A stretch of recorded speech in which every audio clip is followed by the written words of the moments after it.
Assalamualaikum warahmatullahi wabarakatuh. Innal hamdalillah nahmaduhu wa nasta'inuhu wa nastaghfiruh wa na'udzu billahi min syururi anfusina wa sayyiati a'malina. May yahdihillahu fala mudhillalah wa may yudlilhu fala hadiyalah. Asyhadu an la ilaha illallah wa asyhadu anna Muhammadar Rasulullah. Allahumma shalli ala Rasulillah wa ala alihi wa ashabihi wa mawalah. Amma ba'du fa ya ibadallah usikum wa nafsi bittaqwallah faqad fazal muttaqun. Para bapak dan ibu, pada siang ini akan kita lanjutkan membaca kitab Al-Kabair yang hari ini sampai ke Al-Kabiratul Hadiyah Wasittun, dosa besar yang ke-61, yaitu man'u fadlil ma', menahan kelebihan air. Ini konteksnya adalah konteks di tanah Arab, di mana air itu di tanah Arab itu sangat-sangat berharga, sehingga fungsi sosial dari kepemilikan air itu sangat-sangat penting agar sesama yang membutuhkan air itu tidak kemudian terzalimi sesamanya. Bahwa ketika seseorang punya kelebihan air untuk kebutuhan diri, keluarga, dan mungkin pertaniannya, maka termasuk dosa besar ketika ia menahannya dan tetangganya, sementara tetangganya dan temannya itu sangat membutuhkannya. Dalam konteks yang lebih luas, konteks di lingkungan kita, tentu yang dimaksud tidak sekadar air, tapi kebutuhan-kebutuhan pokok lainnya yang itu sangat dibutuhkan oleh sesama kita. Misalnya kebutuhan sembako, ya, kebutuhan makan, kebutuhan apa yang kira-kira itu sangat penting dan sangat dibutuhkan oleh tetangga kita, saudara kita, teman kita. Maka ketika kita punya kelebihan, itu termasuk al-kabirah, termasuk dosa besar jika kita menahannya, atau bahkan kita memilihnya untuk lebih baik kita buang, padahal saudara kita, tetangga kita membutuhkannya. Dalam surat Al-Mulk ayat 30 Allah berfirman, qul ara'aitum in asbaha ma'ukum ghauran famayyatikum bima'in ma'in. Terangkanlah kepadaku, jika sumber air kamu menjadi kering, maka coba siapakah yang akan mendatangkan air yang mengalir bagimu.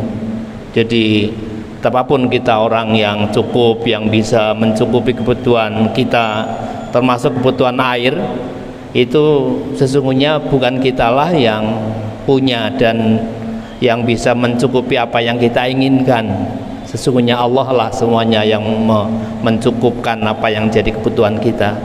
Karena itulah maka tidak semestinya ketika kita mempunyai sesuatu yang itu dibutuhkan yang lain, kita menahannya, padahal tetangga kita, saudara kita itu sangat membutuhkannya. Nabi SAW juga pernah bersabda, la tamna'u fadlal ma' litamna'u bihil kala.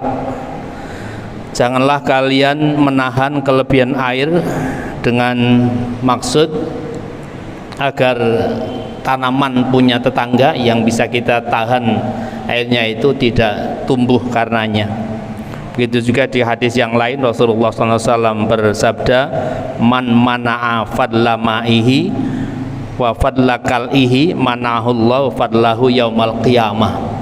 Barang siapa yang punya kelebihan air tetapi kemudian ia tahan, atau dia punya kelebihan air yang sudah cukup untuk mengairi pertaniannya atau tumbuh-tumbuhannya, tanamannya, mana Allah fadlahu yaumal qiyamah, maka Allah akan menahan keutamaan yang Allah anugerahkan kepada hambanya di yaumil qiyamah itu.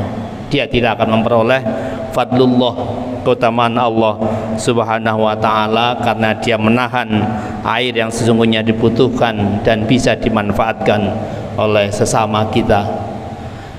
Kasus-kasus seperti ini, fenomena seperti ini saya kira sering terjadi di lingkungan kita. di mana ananiah, egoisme kita itu kita kedepankan. Kita sudah cukup dengan apa yang mungkin kita punya, dan tetangga kita ternyata membutuhkannya, dan kemudian kita justru menahannya untuk kepentingan lain yang mungkin tidak begitu penting. Nah, sikap seperti inilah yang menurut Imam Az-Zahabi termasuk al-kabirah, termasuk dosa besar. Kita hati-hati jangan sampai kita menahan sesuatu yang sesungguhnya kita sudah tidak butuhkan, dan itu sangat dibutuhkan tetangga kita, tetapi kita menahannya. Kepedulian sosial sangat ditekankan oleh Allah melalui Rasulnya, melalui ajaran-ajarannya. Ada satu hadis agak panjang, ini hadis yang terakhir, bahwa Rasulullah SAW bersabda, salah satu la yukallimuhullah wa la yanzur ilaihim yaumal qiyamah.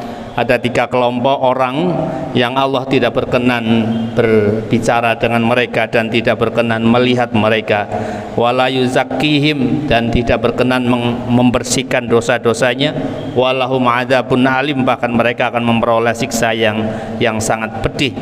Siapa 3 kelompok itu? Pertama adalah rajulun ala fadlima bifalatin yamnauhu ibnu sabil, yaitu seorang yang punya kelebihan air, tetapi kemudian ia tahan air itu padahal ada ibnu sabil, orang yang di perjalanan yang sangat membutuhkannya. Yang kedua, warajulun baya imaman la yubayahu illa lidunya. Yang kedua adalah orang yang berbaiat kepada seseorang tapi hanya karena dunia. Kalau dia beri dunianya maka ia tetap setia dengan baiatnya, tetapi kalau tidak diberinya ia khianati baiatnya. Kemudian yang ketiga, warajulun bai'a rajulan bisil'atin ba'dal asri fakhalafalahu billah liyahdatiha bi kadza wa kadza fasaddaqahu wa huwa ala ghairi dzalika. Yang ketiga adalah orang yang melakukan jual beli sesudah asar waktu sore hari, dan kemudian dia berjanji atas nama Allah untuk memberi apa yang ia jual belikan itu, tetapi kemudian ia khianati perjanjian jual belinya itu. Itulah para bapak dan sekalian betapa kepedulian sosial kita untuk memperhatikan kebutuhan yang lain itu sangat ditekankan dalam ajaran Islam, termasuk kebutuhan air. Ketika tetangga kita butuh dan kita sudah cukup, semestinya lah kita berikan pada tetangga kita, karena itu juga sangat penting dalam kehidupan tetangga kita. Kurang lebihnya mohon maaf. Subhanakallah wa bihamdika asyhadu an la ilaha illa anta astaghfiruka wa atubu ilaik. Assalamualaikum warahmatullahi wabarakatuh.